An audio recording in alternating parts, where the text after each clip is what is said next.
Vous connaissez Morin? Oui. À 11 km d'ici. J'ai vécu là tout le temps, je suis allé à l'école, tout ça. Et la guerre s'est déclarée. Elle s'est déclarée le 3 septembre 1939. On avait la volonté de travailler ensemble, parce que c'est vrai qu'on n'est pas mieux politique. Et moi, je suis partie de la maison, j'avais 12 ans.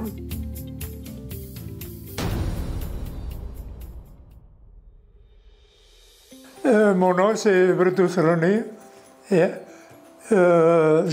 J'étais agriculteur avant. Mes parents avaient une petite ferme avant, mais vous savez, c'était pas la grande culture. Hein? Parce qu'à 13 ans, on m'a sorti de l'école. Parce qu'il fallait quand même que j'aide mes parents. Je n'avais qu'un frère, mais il était prêtre. Il venait très souvent nous voir parce qu'on était très unis. Mais c'est pas lui qui nous a aidés à l'exploitation. À 17 ans, bon, j'ai participé à un voyage avec la Foucault de Meillan, là, qui faisait un quart chaque année pour aller voir les exploitants qui étaient bien cotés comme sur l'agriculture et tout ça. Alors j'ai commencé parce que j'ai mis quand même ce métier-là. J'ai eu la chance que mes parents m'ont laissé faire et j'ai jamais été bloqué. Alors c'est pour ça que j'avais continué moi, dans mon métier d'essayer d'aller toujours plus loin.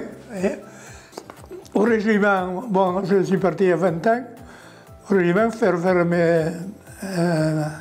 mes classes. J'ai appris en Algérie parce qu'on voulait me faire rester à Mont-de-Marsan, mais j'ai toujours aimé voyager moi. Hein. Ah, c'est bien. Et oui. Pour quelqu'un qui a passé toute sa vie au même endroit, c'est bien. Ah non, j'ai bougé, vous allez voir.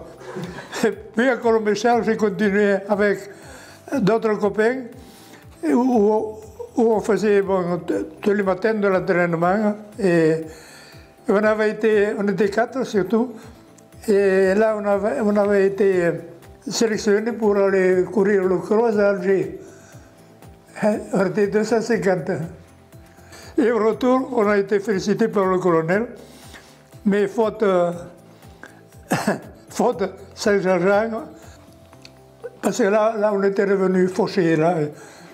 Qu'est-ce que vous aviez fait Qu'est-ce que vous aviez fait de tout votre argent? Oh, mais on n'avait pas de masse, mais on en avait quand même. Et bien, on avait fait un peu la fête à Alger. Mais là, on est revenu, je n'avais même pas de sous pour écrire chez nous. Quel souvenir est-ce que vous gardez de l'Algérie, le plus marquant? Vous savez, j'étais parti après Colombéchal, c'était à la porte du désert. Et là, on était 150 officiers et tout. Et on était bien, quoi. Parce que bon, c'était pas l'armée et tout. On dirait, j'avais tous des copains avec ça. Alors, à moi, il m'avait mis soutien. J'avais jamais conduit, c'était au Chevrolet, j'avais jamais conduit de camion. C'était pour faire le plein, parce qu'il fallait faire le plein. Quelquefois, il y a des avions qui passaient, mais très rarement, quoi. Et alors, il fallait le faire. Il fallait faire le plein. Et finalement, au bout de 3 ou 4 jours, j'avais pété la boîte à vitesse. Ah oui. Vous n'aviez pas votre permis à l'époque? Quoi? Non. Et ils m'ont pas fait passer, parce que après je conduisais, mais dans le camp d'aviation, quoi. Si tu veux des figues, tu te ramasses par terre. Des figues, tu en veux? Des figues? Oh, mais j'en ai chez nous. Ah bon, mais alors, j'en ai t'en as pas besoin. Prends ton potiron, tu choisis. J'en ai chez nous aussi. L'hiver, je travaillais dans les bois pour faire des sous, quoi. Mais alors, les bois, ça m'intéressait, mais je préfère plutôt m'agrandir dans l'agriculture à ce moment-là. Et alors vous faisiez quoi dans l'agriculture? Dans l'agriculture, j'ai fait tout. Comment dirais-je, on faisait le maïs, on faisait les asperges, j'en avais 3 hectares. Qu'est-ce qu'on a fait? La pomme de terre primeur, après. Ça, c'était avec la veillerie, c'est pour les Bex. J'étais à la Fédération des exploitants agricoles. Et là, il s'est trouvé, parce qu'ils ont vu que je m'intéressais toujours à l'agriculture. Et ils m'ont présenté et j'ai été élu. Et j'ai fait 2 mandats là, à la Chambre d'agriculture. Là, bon, j'ai suivi les réunions, comme tout. Et alors, comme j'aimais suivre tous les progrès, tout ça qui se faisait, et alors on a fait des choses admirables. Et votre femme, on peut en parler de votre femme? Comment? De votre femme, on peut en parler? Ah oui, oui, parce qu'on a toujours vécu ensemble et avec une bonne entente. Alors racontez-moi comment vous l'avez rencontrée, comment elle était. Ah oui, je l'ai rencontrée, c'est toujours à rendre un service aux gens. Un jour, j'étais une voisine qui s'est mariée, là, j'étais marié, et puis je ne sais pas comment, elle avait oublié quelque chose chez Ernest, à mon photographe. Alors sa mère était venue me trouver là pour aller le chercher. Je n'avais pas de voiture, j'étais en vélo. Et j'avais connu mon épouse là. Et on allait voir le cinéma à Saint-Martin-d'Aunay, là, c'était le curé qui le faisait. Et avec une de ses copines, mais elle n'avait pas besoin non plus de quelqu'un. Alors on faisait le trajet, il y avait quand même 3 km au moins. On faisait le cas. Et puis on s'est connus comme ça. Et 1 an après, on a parlé de vouloir me marier, mais moi je n'étais pas trop prêt. Parce que la femme elle avait un frère, il s'est marié, mais il voulait faire les noces ensemble. Mais comme je tenais à ma femme, j'ai été obligé quand même de céder. Et alors vos enfants, vous en avez eu combien, vous m'avez dit? 5. Ah oui, grande famille. Oui. Vous êtes proche de vos enfants? Ah ça oui, parce que c'est une famille on est tous unis. C'est vrai, j'ai jamais vu pour les fêtes tout ça, il fallait être toujours ici. Et vous êtes fiers de vos enfants?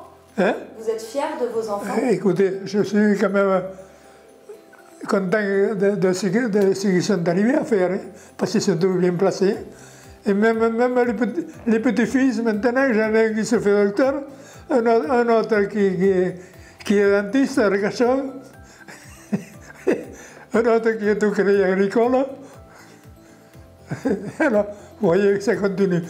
On va parler des voyages? Ah oui, alors là... Donc, il y en a une sacrée liste. Il y en a 15. Vous en avez fait plus que moi, je suis jalouse. Alors racontez-moi, peut-être pas tout en détail, mais racontez-moi les pays que vous avez fait et dans quel cadre. Ah oui, la Hollande, c'est un des premiers voyages que j'ai fait. C'était avec la chambre d'agriculture, là.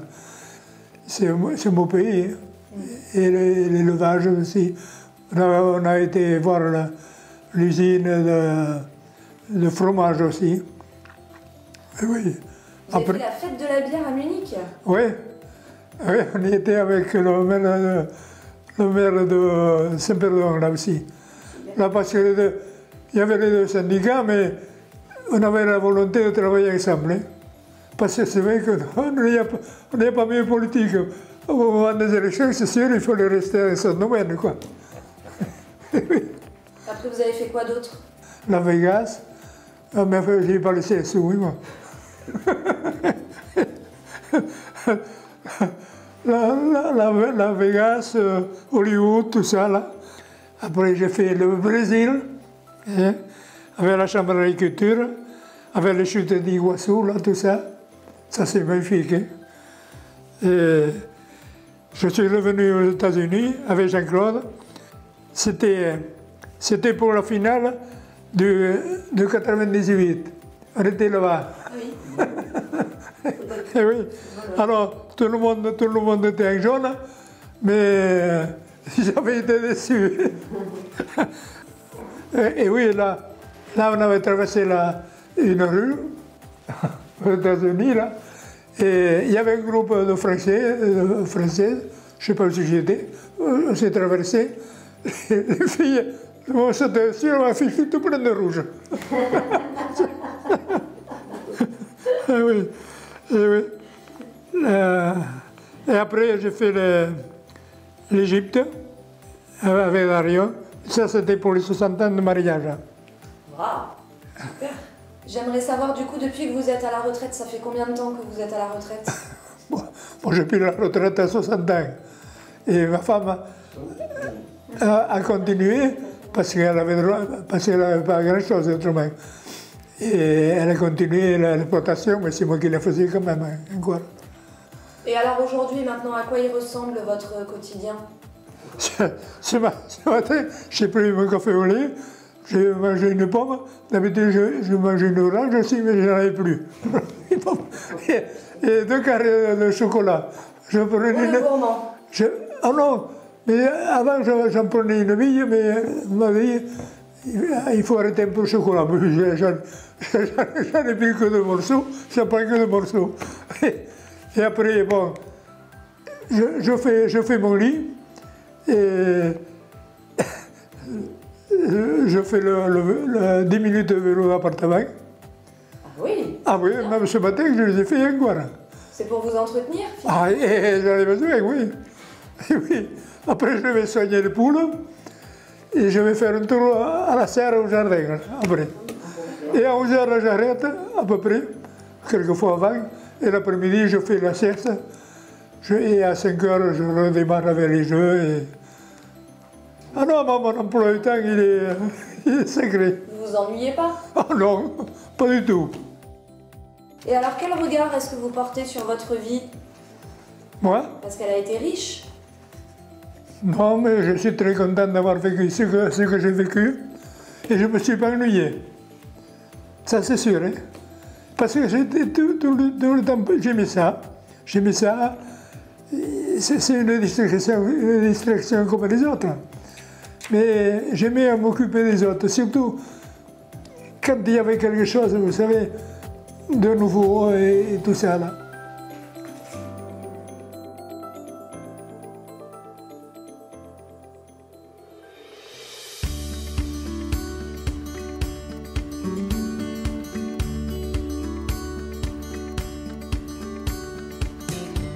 Je suis Lucie Vaquier, j'arrive de Montauban où j'étais vers chez ma fille là-bas. Et puis quand mes 2 filles se sont installées dans cette région, comme j'avais déjà parcouru un peu les Landes, ça m'avait beaucoup plu, puisque j'ai habité Bordeaux 28 ans. Donc on venait souvent promener les enfants dans les Landes, mon mari pêchait sur les lacs, tout ça. Ça m'avait plu, donc j'ai dit, je vais essayer de finir mes jours dans les Landes. Bon, moi je suis née en 1928. Bon, il y a eu pas mal de gros problèmes. Il y a eu des... Comme il y a maintenant, pour le travail, tout ça. Mais nous venions quand même assez souvent en France, puisque mon père était dans la marine. Marine de guerre au départ et marine marchande ensuite. On avait quand même des avantages un petit peu pour voyager. Et on venait en Ardèche. C'est dans la vallée du Rhône. Et puis, bon, l'année 1938, nous sommes venus, parce que c'était le moment de passer les vacances. J'avais une sœur qui avait 7 ans de plus que moi. Et on est arrivés, nous étions toutes les 3, maman et nous 2. Et ma sœur a rencontré son mari, elle a fait la connaissance de son mari. Vous savez, à ces époques-là, les jeunes dansaient beaucoup dans les petits villages, ils dansaient même au milieu de la rue. Et puis bon, ça a été le coup de foudre, ils ont voulu se marier, et ma mère, ça l'embêtait, elle a dit à mon père qu'elle voulait rester là, parce qu'après, comment faire? Et la guerre s'est déclarée. Elle s'est déclarée le 3 septembre 1939. Ma sœur s'était mariée une dizaine de jours avant. Donc, on a passé la guerre. Mes parents ont acheté un commerce dans la Drôme. Donc j'ai fait les études là-bas dans la Drôme. Malgré, j'ai pas pu continuer parce que maman est tombée malade. Nous étions, au début, on était en zone libre. En plus, bon, c'était pas trop mal. Mais après, bon, ils sont venus nous envahir. Et on n'a pas rigolé tous les jours. Hein. Bon, manque de nourriture, manque de ci, manque de là. Bon, donc, j'ai pas eu de jeunesse. La jeunesse, ça n'a pas existé pour moi. Il y avait quand même, vous savez, des petits bals clandestins, des machins comme ça. Mais mon père ne voulait pas. Et puis, bon, j'avais la charge de ma mère. Il n'y avait pas tous ces organismes pour soigner les malades, pour les garder et tout. Et puis, à un moment donné, ça allait tellement mal. Mon père a cherché à se débarrasser de ce commerce. Et pour s'en aller complètement en campagne. Alors, on est parti. On a eu de la chance, on a vendu assez vite.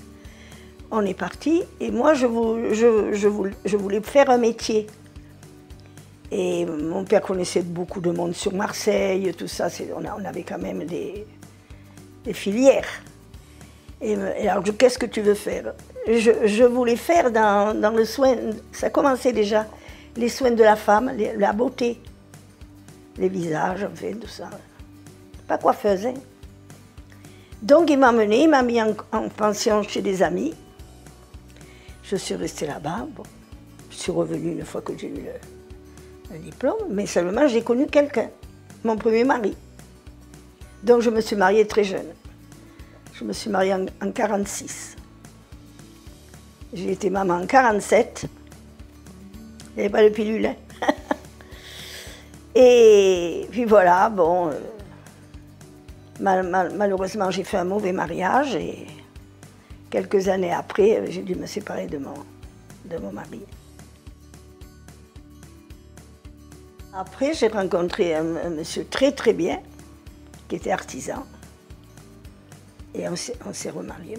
Au début il n'était pas question de mariage, mais moi j'ai quand même... J'avais des enfants déjà qui étaient sortis d'affaires. Le plus jeune, c'est celui qui est à Sarbazan. Vous aviez quel âge à l'époque? Oh, j'avais une quarantaine d'années. Malheureusement, eh ben, j'ai pas eu de chance. C'est surtout lui qui n'en a pas eu parce qu'un infarctus me l'a enlevé.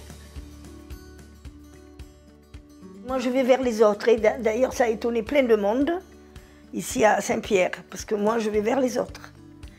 Au marché, je suis, on ne dit pas une personnalité, mais les marchands m'aiment beaucoup.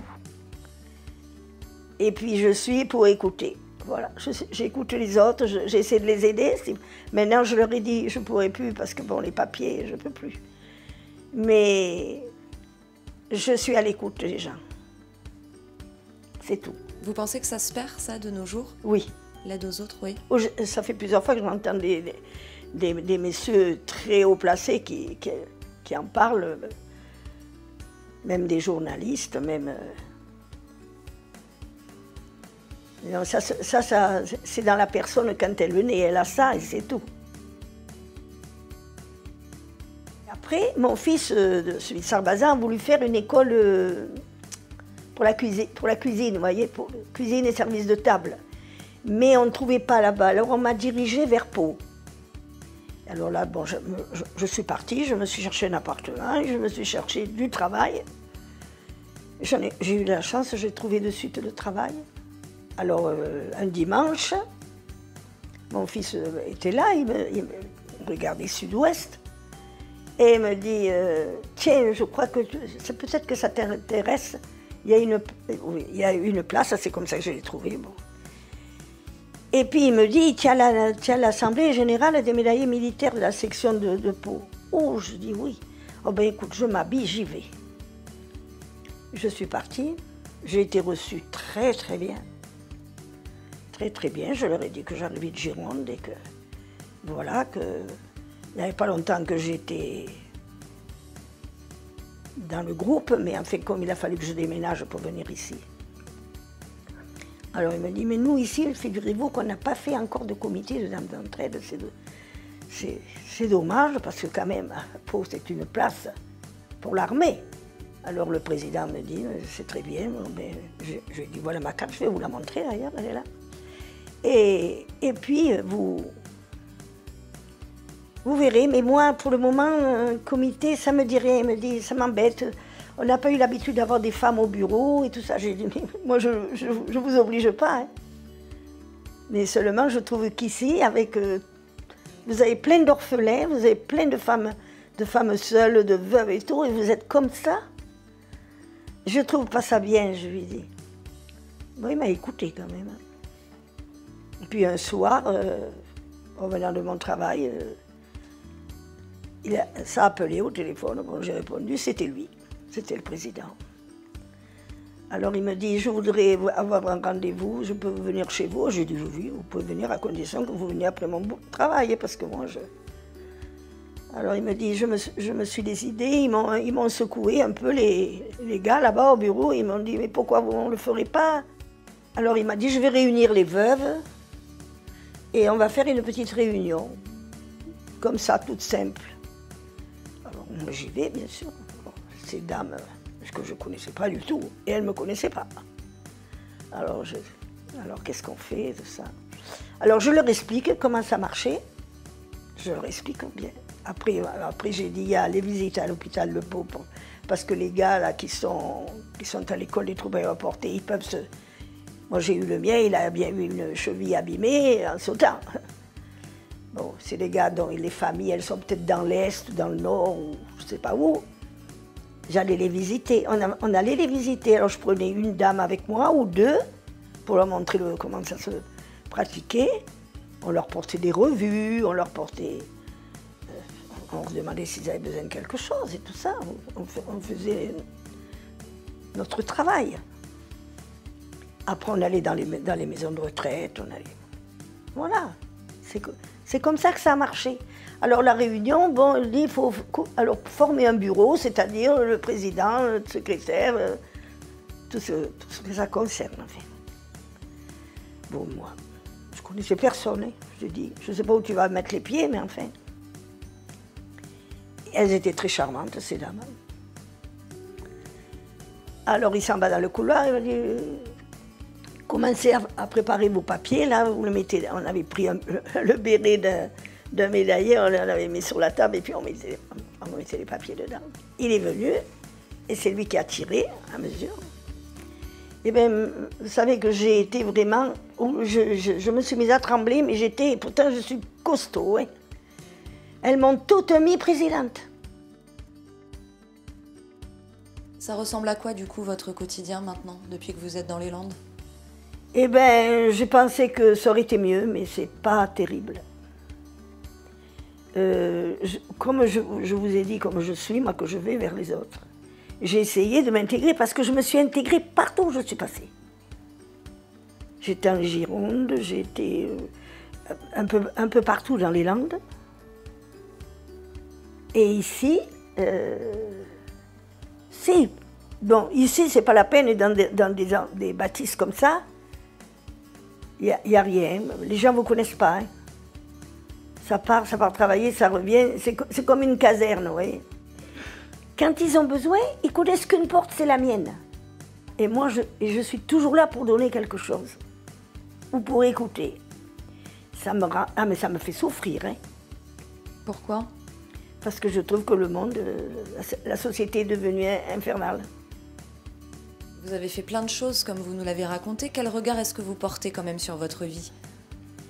Eh bien, je suis contente d'avoir voulu faire ce que j'ai fait jusqu'à maintenant, c'est-à-dire aider, essayer de ne pas être inutile. Il faut être utile dans sa vie, il faut essayer de faire quelque chose. Même qu'on est à la vieillesse, on peut aider.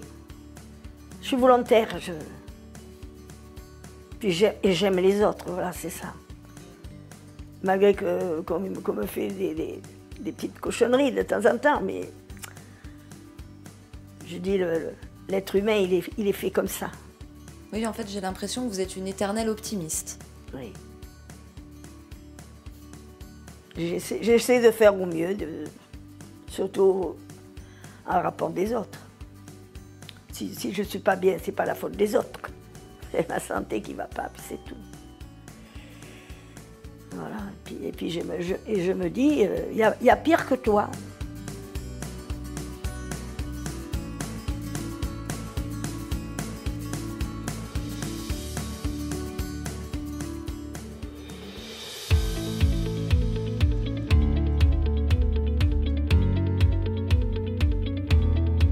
Je suis M. Ramazzoughi. Vous avez quel âge? 93 ans. Je suis né en 1925 et j'ai commencé mes 93 ans le 5 septembre. Enfin, maintenant, j'ai pour un an pour 93 ans. Je suis né à Bordeaux.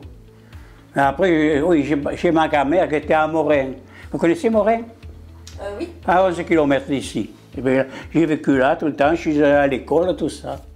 Ma jeunesse à l'école ici au Bourgneuf, je suis allé. Et à 14 ans, j'ai été, bon, quand j'ai passé un certificat d'études. Et après, je suis allé comme apprenti mécanicien chez Ikit, à Saint-Jean-d'Out. Vous connaissez Saint-Jean-d'Out? Oui, chez Ikit. Un garage, là. J'avais 14 ans, 15 ans à peine. J'ai fait la mécanique jusqu'à 15 ans, 19 ans. Et Ikit, quand j'ai fait les 3 ans d'apprentissage, il m'a envoyé chez les Allemands. Et c'est là, aux Allemands, que j'ai travaillé.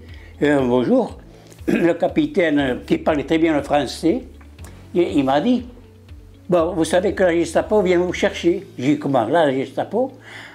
Et pourquoi? Parce que vous avez saboté la voiture d'un officier.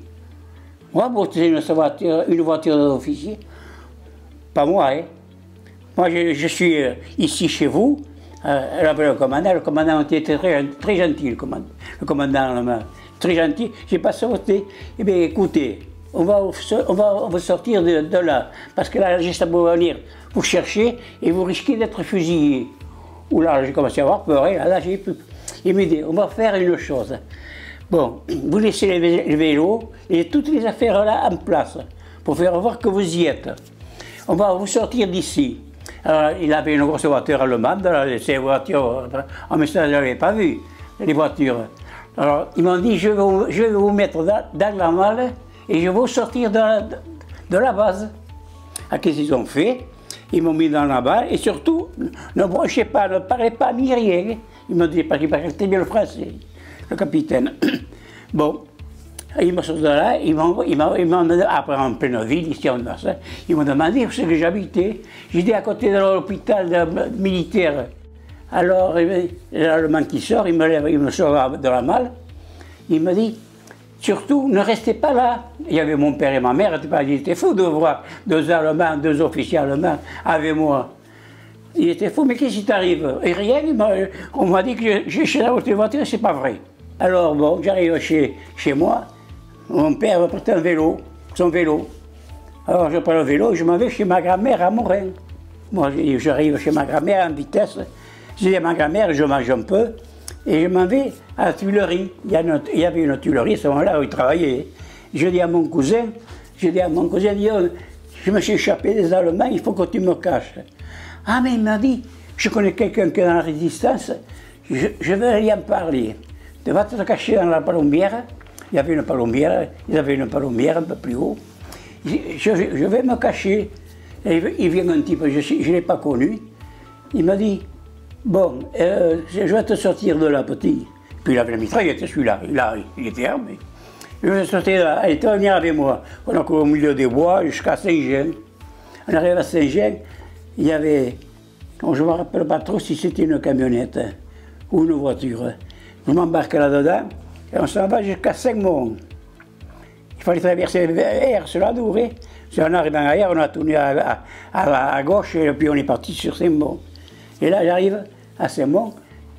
Il me dit, là, la voiture, là, il me dit, le capitaine, il me dit, qu'est-ce que c'est ce monsieur-là?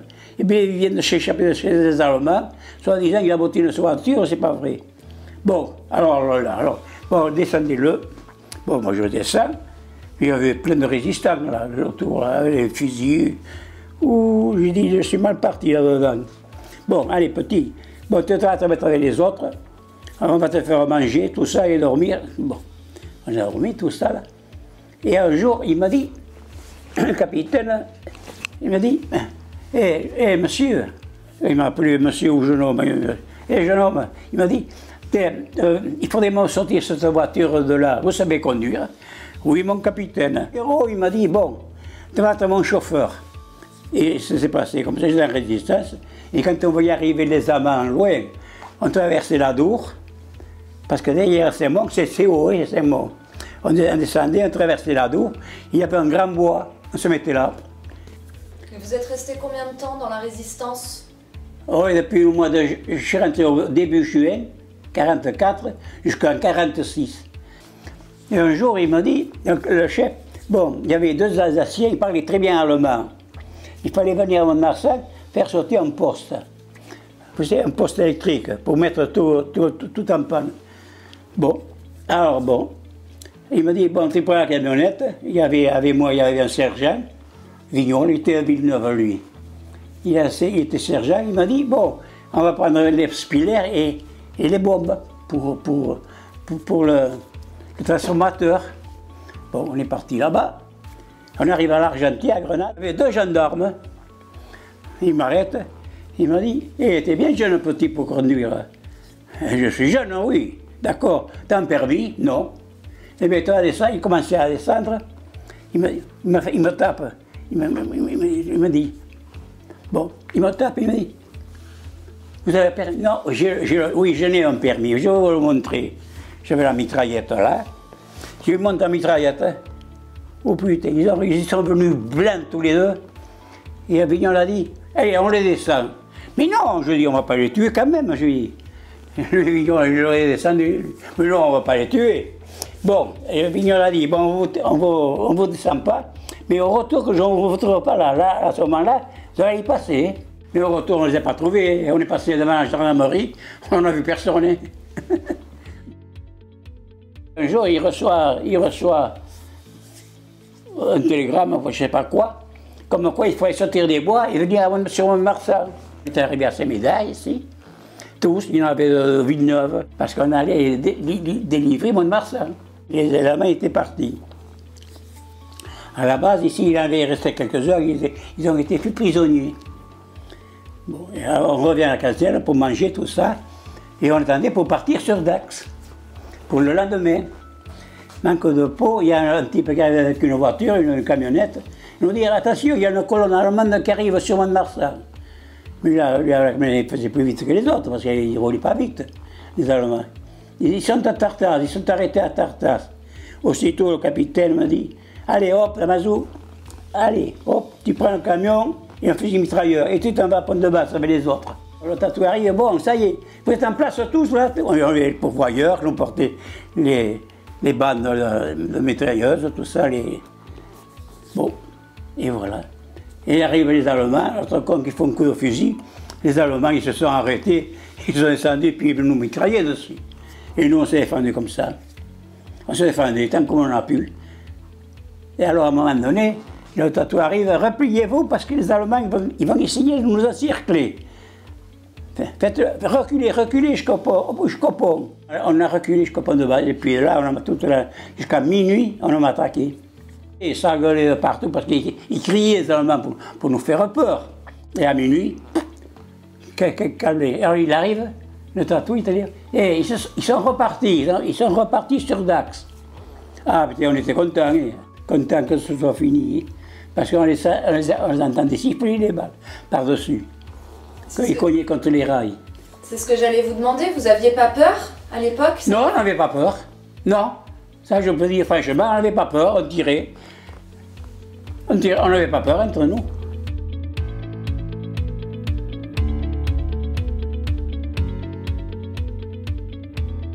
Vous êtes fier d'avoir été résistant? Oui, je suis fier, je suis porte-drapeau depuis. J'ai été porte-drapeau pendant 70 ans. J'en ai les photos de porte-drapeau.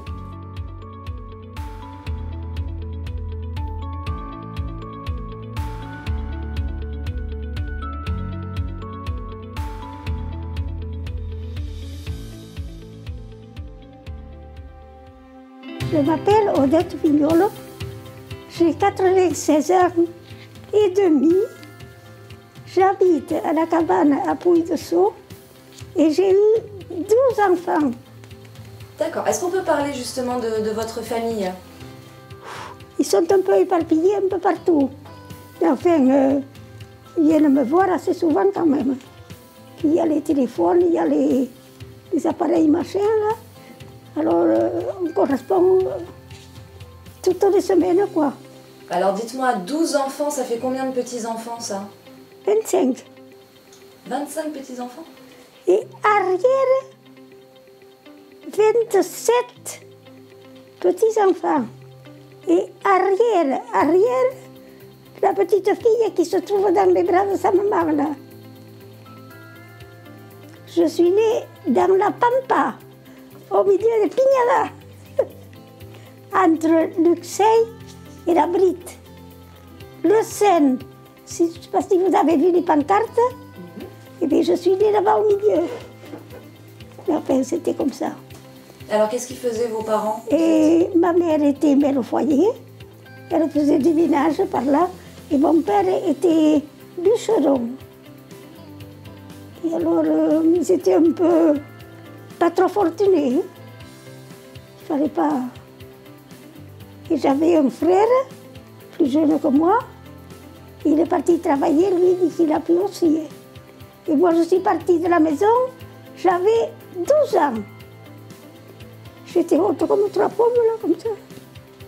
Je n'ai pas beaucoup grandi depuis, mais enfin, ça fait rien. Pourquoi vous êtes partie à 12 ans? Qu'est-ce que vous êtes partie faire? J'ai travaillé dans un château ici, à Pouilly-de-Sceaux. On l'appelait le château. C'était un petit château quand même. Hein. Mais enfin, j'étais très bien là. J'ai été très bien soignée pour tout. Évidemment, on m'a appris à tout faire, même à balayer la cuisine, à lever les toiles d'araignée, faire les lits, tout ce que vous voudrez. Je ne savais rien faire. J'étais allée à l'école la veille. Et ce qui fait que je le faisais comme ça. L'un après l'autre, et après, les enfants m'ont beaucoup aidé quand même. Et maintenant, elles m'aident encore plus. Parce que à ce moment-là, je pouvais travailler. Mais maintenant, je ne fais plus rien. Alors, il y a une différence. Et alors ensuite, vous avez travaillé dans ce château? Oui, jusqu'à ce que je me suis mariée à 24 ans. Vous nous parlez de votre mari? Vous l'avez rencontré comment, votre mari? Il est en allant à Roquefort faire les courses. Il m'attendait au bord de la route. Je ne savais pas qu'il m'attendait à moi. Hein. Ce n'est qu'après, au retour, quand je suis parce que j'étais en vélo. J'avais un vélo. Quand je suis revenue d'aller faire les courses, il était toujours là. Alors je me suis dit, tiens, mais qu'est-ce qu'il attend? Puis après, on a discuté un peu, il m'attendait à moi. Et puis, ma foi, après, je n'ai pas changé. Il faisait quoi, votre mari? Forgeron. Là-bas, c'est la forge, le bâtiment, là.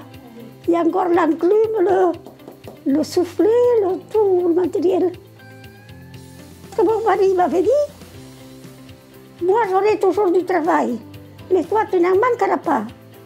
Il avait raison, parce qu'avec des enfants, je ne manquais pas de travail.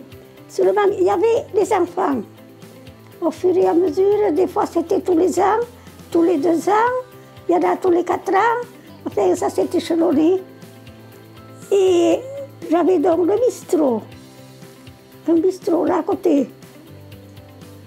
Le gaz. L'essence. À ce moment-là, c'était les bidons d'essence. La Solexine. Là. Vous n'avez pas connu ça. Ni le monsieur non plus. Alors, le gaz, l'essence, les journaux, le pain et le bistrot, les clients. Donc vous avez travaillé dans votre bar. Oui. Ensuite, donc vos enfants sont tous partis, j'imagine, faire Oui, des études, oui, puis oui. vivre leur vie, se marier. Ils ont tous un diplôme. Personne n'a le même, hein? Mais ils en ont tous un. Chacun ce qu'il a choisi. Et les 12 enfants, ils sont tous en bonne santé. Il n'y en a aucun d'handicapé. Et ils sont comme moi, ils savent tous parler. Et voilà. Vous êtes fière de vos enfants? Ah oui, j'en suis fière. Hein. Ils peuvent l'être. C'est une belle famille, ça. Je suis gâtée par tout le monde. Je peux aller n'importe où. Tout le monde m'appelle Mémé Odette. Ou Mamie Odette, les grandes personnes. Les petits-enfants, Mamie Odette, ils viennent dans mon livre.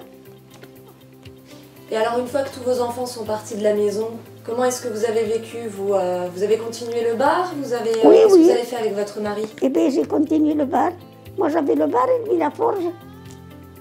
Il n'a jamais manqué de travail en tant que forgeron.